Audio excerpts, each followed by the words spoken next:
une arme redoutable, autant pour le petit nouveau, ou la petite nouvelle, que le grand maître, la double attaque. Imaginez, vous êtes au foot, vous tirez 2 balles en même temps. Le pauvre gardien ne pourra pas faire grand chose pour les arrêter. Eh bien, si au foot c'est pas vraiment autorisé, aux échecs, c'est tout à fait légal. Alors, ok, double attaque, on va attaquer 2 choses en même temps, 2 cibles, cette notion de cible est importante, mais qu'est-ce qu'on attaque? Voyons voir ici. Nous avons notre cavalier, et on voit que le cavalier attaque la tour en haut, en F3, ainsi que la tour en C6. C'est une double attaque, avec une même pièce, on attaque 2 choses. Ça pourrait aussi être avec 2 pièces différentes. Donc voilà, première chose, on peut attaquer 2 pièces qui ne sont pas défendues. Donc là, un choix s'impose. Les noirs doivent choisir quelle pièce ils vont vouloir sauver. Mais on peut aussi attaquer une pièce non défendue. Donc ici, on a le cavalier qui attaque la tour. Ok, elle n'est pas défendue. Et qui attaque une autre pièce. Cette fois-ci, l'autre pièce, elle est défendue. On a la tour ici, qui contrôle. Néanmoins, elle est insuffisamment protégée. Pourquoi? C'est tout simple. On compte le nombre de fois où ce fou est attaqué. Donc, une fois avec le cavalier, une fois avec la tour. Donc, il y a 2 attaquants. On compte le nombre de défenseurs, il n'y en a qu'un seul. Donc, forcément, si on prend, ça reprend, on reprend, et on a gagné une pièce. Ok? Donc, on a vu qu'on pouvait attaquer 2 pièces qui n'étaient pas défendues, mais qu'on peut aussi attaquer une pièce non défendue et une pièce insuffisamment protégée, insuffisamment défendue, et ça va nous intéresser comme notion. Mais on peut aller encore plus loin, bien plus loin, car on peut attaquer des pièces, mais aussi des cases.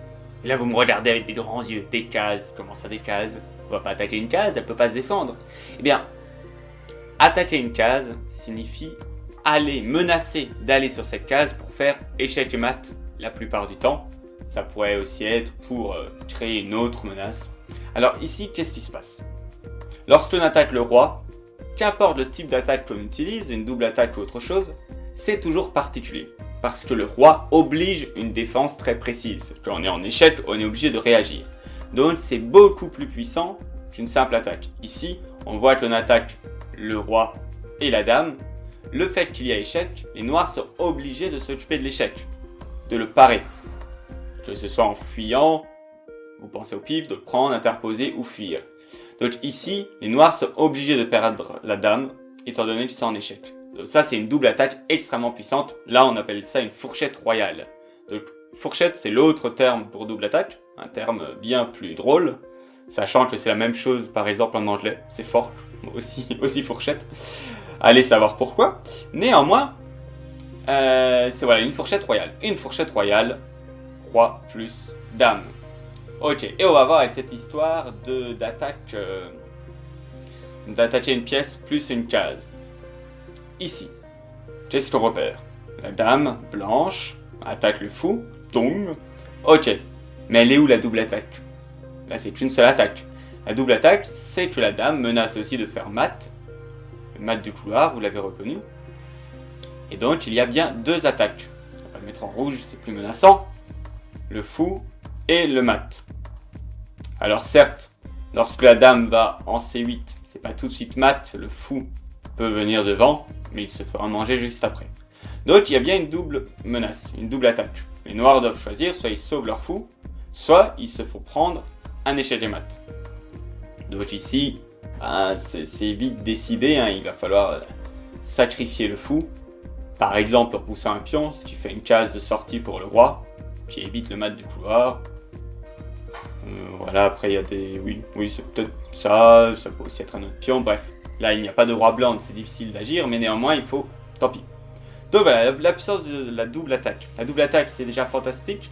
Lorsqu'on attaque le roi et une autre pièce, c'est très fort. Lorsqu'on attaque une menace de mat, on attaque une case, c'est très très fort. Voilà. Bon.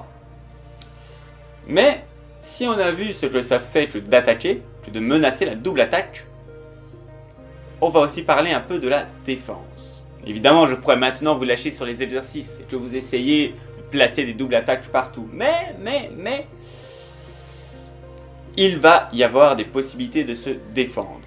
Et donc avant de vous lâcher sur les exercices, avant que vous deveniez des bêtes de la double attaque, je suis obligé de calmer vos ardeurs. Regardez un petit peu par ici. Il y a différentes défenses que la double attaque. Alors face à une attaque, d'ailleurs qu'elle soit double ou simple, on peut défendre ce qui est attaqué. Par exemple ici, on voit bien la double attaque. Le cavalier est attaqué et l'autre cavalier est aussi attaqué. Ok, double attaque. Mais en poussant le pion, ça protège bien les deux cavaliers. Donc, même dans le cas d'une double attaque, l'une des défenses peut être simplement de protéger les deux pièces attaquées. Mais au niveau de la défense, il y a encore autre chose. Ici, quasiment la même position, mais il n'y a plus le pion. Puis il y avait aussi un pion blanc ici, il avait son utilité. Donc toujours double attaque. Dong, dong. Bon. Mais si une pièce, si ce cavalier-là par exemple pourrait bouger, trouver un moyen d'aller sur une case tout en protégeant l'autre cavalier, c'est bon. Comme le fou et le cavalier vaut le même nombre de points, c'est bon. Donc ici, simplement le cavalier ici, on enlève une pièce qui est attaquée, donc c'est plus qu'une simple attaque, et la pièce qui est enlevée en plus va protéger l'autre pièce. Donc c'est bon. Donc pour se défendre, on peut protéger, ok. Qu'est-ce qu'il y a d'autre? On peut faire une menace encore plus grande. Ici, on cherche d'abord la double attaque. Ok, les blancs, double attaque, une fourchette, ici, avec le cavalier. Tour, dame. A priori, les noirs vont sauver la dame et perdre la tour.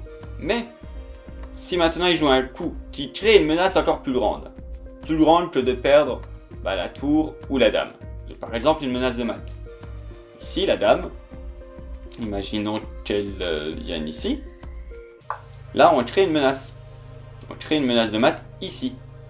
Une sorte de baiser de la mort. Donc, on va le mettre en rouge. Ça, c'est une menace. Donc, ici, les blancs ne peuvent plus prendre ici. Doivent d'abord s'occuper d'éviter cette menace de mat. Et donc, la double attaque est devenue une simple attaque. Si maintenant les blancs poussent, par exemple, eh bien les noirs peuvent tout à fait s'occuper de ce cavalier-là. Ok? Donc, différentes défenses. On peut protéger avec une pièce ou avec l'une des deux pièces qui est attaquée, ou une autre pièce. Et on peut contre-attaquer. Dans les exercices, maintenant que vous allez voir, on va se concentrer sur l'attaque. Mais évidemment, pour être sûr que votre attaque fonctionne, pensez à vérifier que votre adversaire n'a pas de défense. Hop, allons-y, on va le faire ensemble. On va le faire ensemble, 3 exercices. Ici. Alors, la stratégie de recherche. Je vais vous lâcher la stratégie de recherche, ce sera plus facile. Ici, c'est au blanc de jouer. On va avoir 3 points de la stratégie de recherche. D'abord, on cherche toutes les cibles potentielles. Donc regardez, est-ce qu'il y a des pièces non protégées ou insuffisamment protégées? Ou des menaces de mat. Une double attaque, on a vu, peut être aussi, on attaque une case et une pièce. Donc ici, c'est au blanc de jouer, regardons. Qu'est-ce qu'on voit au niveau des cibles d'attaque potentielles, donc des pièces non protégées? Ce fou n'est pas protégé. Il n'est pas attaqué pour l'instant, oui, mais néanmoins, il n'est pas protégé. Cible d'attaque, on a vu que le roi était aussi une cible d'attaque. Donc ici, le roi, effectivement, n'est pas protégé. Il y a quand même n'est pas totalement protégé. Ok. On a 2 pièces. Est-ce qu'il y a d'autres cibles d'attaque potentielles? On attaque le fou ici une fois, mais bon, il est défendu 2 fois, donc pas trop. Le cavalier, dame, bof. Non, ici la tour, dame, ça se protège. Pas trop. Non, c'est bien ici, le fou et le roi. Deuxième point, la stratégie de recherche. Donc première, recherche les cibles d'attaque potentielles. Deuxième point, regarde, est-ce qu'on peut attaquer ces 2 cibles avec la même pièce? Pour faire ça, je vous invite à tracer dans votre tête des lignes. Donc, des lignes d'attaque possibles. Ici, le fou. Et ici, il y a une ligne d'attaque. On peut aussi l'attaquer diagonale. Bon, par derrière, a priori, on va pas pouvoir amener deux pièces. Donc il y a ces deux endroits, deux lignes. Le roi, on a dit que c'était aussi une cible d'attaque. Le roi, là, a priori, il n'y a qu'une seule ligne possible. C'est celle-là, cette diagonale-là. Hop. Ok. En traçant des lignes comme ça dans votre tête, c'est intéressant parce que vous voyez que ça se croise. Ça se croise ici. Ça se croise ici. Donc, on regarde. Je vous rappelle le point 2 de la stratégie de recherche, c'est on regarde si on peut attaquer les deux pièces avec la même pièce. Donc il faudrait pouvoir me poser une pièce soit ici, en H4, soit en G5. G5, ça risque d'être compliqué parce que le fou peut prendre. Mais ici en H4, on peut amener la dame. Donc effectivement, si on arrive à amener la dame va attaquer les deux en même temps. Il n'y a pas de défense possible. Donc ça c'est le troisième point de la stratégie de recherche. On vérifie que l'adversaire n'a pas de défense possible. Ici, il n'y a pas le choix. Donc le roi, a priori, va bouger. Et on mange le fou. Ok. On a vu la stratégie de recherche. On passe à un exercice un petit peu plus compliqué. Ici.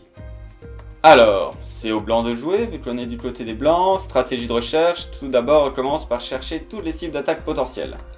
Qu'est-ce qu'on voit? Le cavalier ici n'est pas protégé. On ne peut pas le prendre tout de suite, parce qu'on est en échec. Hein. Le cavalier est cloué. Donc bon, ça, cible d'attaque en rouge, le radar bleu.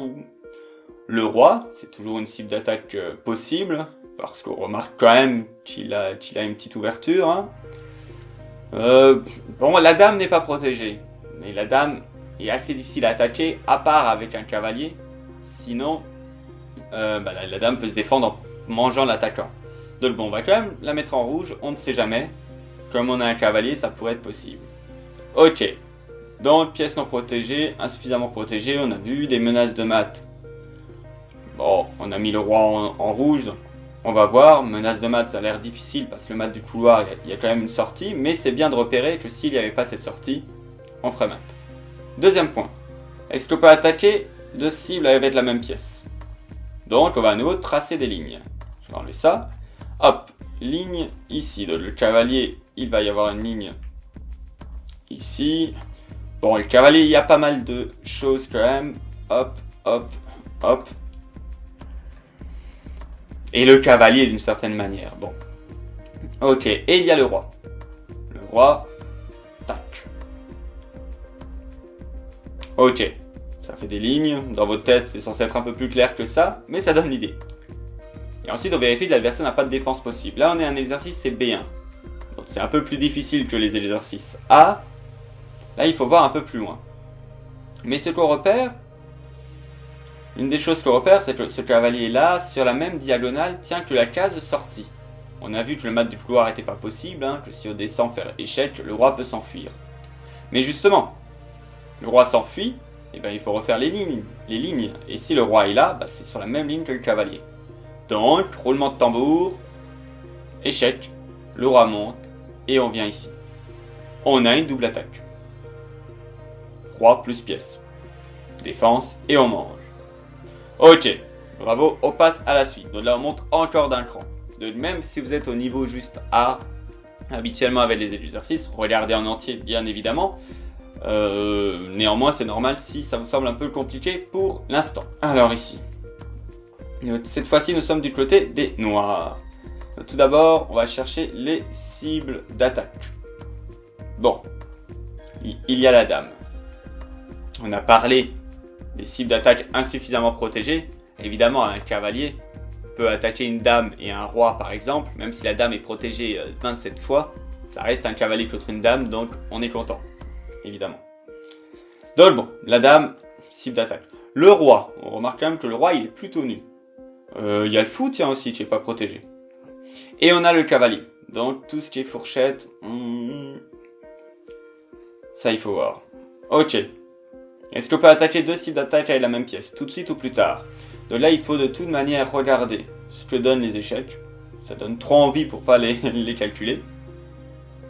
Et on doit vérifier que l'adversaire n'a pas de défense possible. Donc ici, Bon, on repère déjà qu'il y a une fourchette là, mais c'est pas si intéressant que ça. Pourquoi? Parce qu'on a aussi, là on est au niveau plus élevé, hein, on a aussi le cavalier qui est attaqué. Donc, si le cavalier vient là, prise, peuvent prendre la tour ou le cavalier, ou le fou. Mais si on prend le fou, c'est un échange.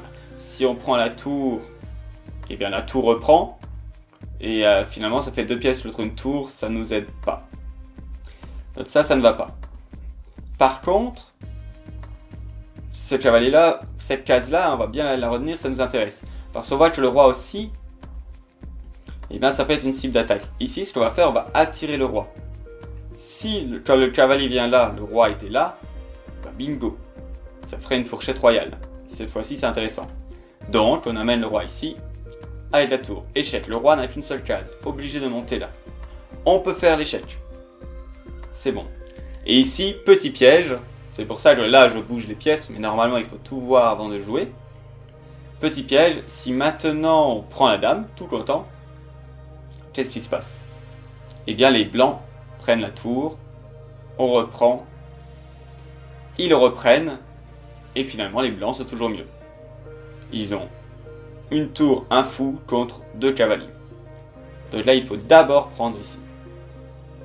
La tour qui reprend, et le cavalier prend des 5, et cette fois-ci, on est mieux, on a une pièce de plus.